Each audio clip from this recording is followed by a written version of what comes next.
You've been a fine bother to us all this time, and I'm glad to hear it's going to stop. And in weather like this, in the boating season just beginning, it's too bad of you, Toad. It isn't the trouble we mind, but you're making us miss such an awful lot. I'm afraid it is the trouble you mind, though, replied the Toad languidly.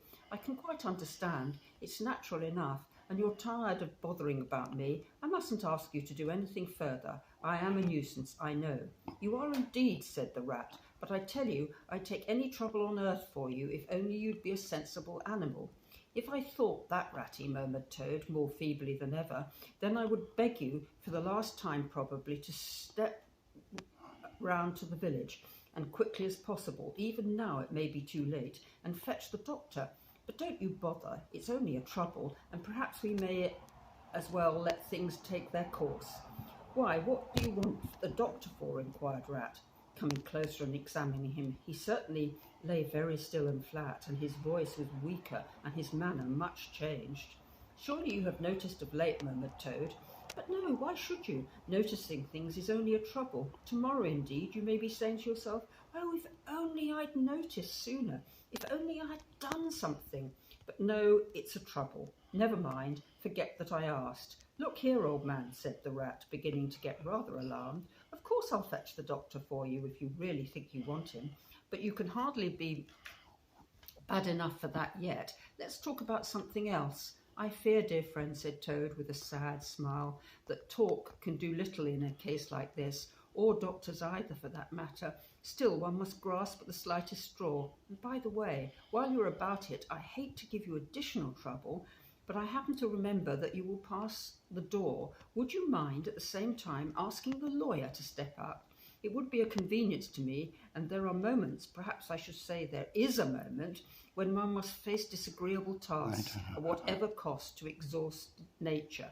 A lawyer? Oh, he must be really bad, said the affrighted Rat, said to himself as he hurried from the room, not forgetting, however, to lock the door and carefully behind him. Outside he stopped to consider. The other two were far away, and he had no one to consult. It's best to be on the safe side, he said, on reflection. I know Toad fancies himself frightfully bad before, without the slightest reason, but I've never heard him ask for a lawyer. If there's nothing really the matter, the doctor will tell him he's an old ass and cheer him up, and that will be something gained. I'd better humour him and go. It won't take very long. So he ran off to the village on his errand of mercy. The Toad, who had hopped lightly out of bed as soon as he heard the key turn in the lock, watched him eagerly from the window till he disappeared down the carriage drive.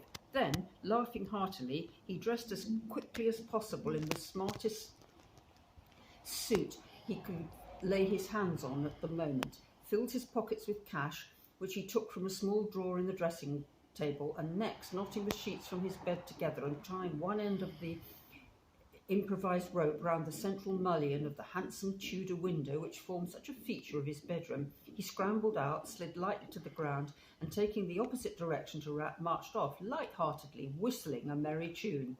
It was a gloomy luncheon for Rat when the Badger and Mole at length returned, and he had to face them at the table with his pitiful and unconvincing story. The Badger's caustic, not to say brutal remarks, may be imagined, and therefore passed over, but it was painful to the Rat that even Mole, though he took his friend's side as far as possible, could not help saying, "You've been a bit of a duffer this time, Ratty." Toad, too, of all animals. "He did it awfully well," said the crestfallen Rat. "He did you awfully well," rejoined Badger hotly. "However, talking won't mend matters. He's got clean away this time, and that's certain, and the worst of it is, he'll soon be so conceited with what he thinks is his cleverness that he may commit a folly. One comfort is, we're free now and needn't waste any more of our precious time doing sentry go, but we'd better continue to sleep at Toad Hole for a while longer. Toad may be brought back at any moment, on a stretcher or between two policemen." So spoke the Badger, not knowing what the future held in store, or how much water and of how turbid a character was to run under the bridge before Toad should sit at ease again in his ancestral hall. Meanwhile, Toad, gay and irresponsible, was walking briskly along the high road, some miles from home. At first he had taken the bypass and crossed many fields and changed his course several times in case of pursuit, But now, feeling by this time safe from recapture, and the sun smiling brightly on him, and all nature joining in his chorus of approval to the song of self-praise that was his own heart was singing to him, he almost danced along the road in his satisfaction and conceit. Smart piece of work that, he remarked to himself, chuckling. Brain against brute force, and brain came out on top, and it's bound to do. Poor old Ratty. My, won't he catch it when the badger gets back? A worthy fellow, Ratty, with many good qualities, but very little intelligence and absolutely no education. I must take him in hand some day and see if I can make something of him.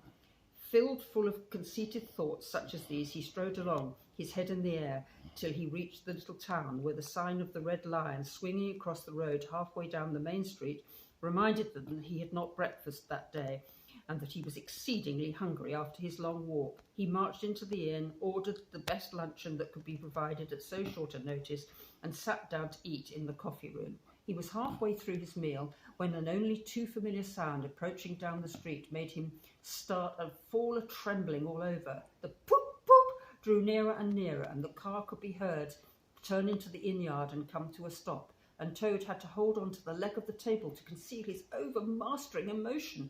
Presently the party entered the coffee room, hungry, talkative and gay, voluble on their experience of the morning and the merits of the chariot that had brought them along so well.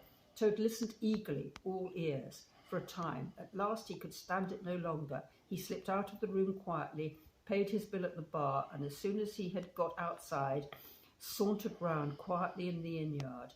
There cannot be any harm, he said to himself, in my only just looking at it.